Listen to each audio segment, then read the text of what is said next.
Welcome to Loveology University's course on coaching the relationship coach. To begin, we'll go over the philosophy and the goals of the program.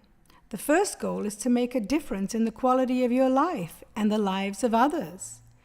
Your purpose is to share positive and accurate information with respect to love and relationships.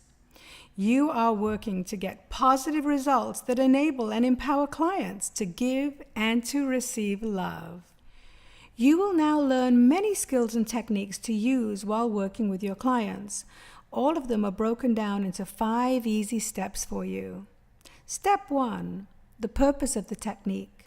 Step 2, why it works. Step 3, how to facilitate it.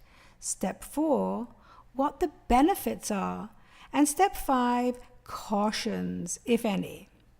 So remember, communicate step 1, 2, and 4 to your client as you are coaching them. Here's a sample of a pattern tree. Ask the client to give you a brief overview of which relationships were good and which were bad, if any. Discuss any possible negative patterns the client can see.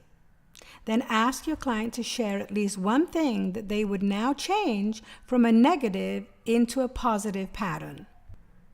Find out if your client wants to break their patterns and validate whatever they choose to do. Then share the benefits and the consequences of their pattern behavior. For example, always choosing someone based on their looks is okay, but they may not have all of the other qualities that you want in an ideal partner. So, is there any room for compromise?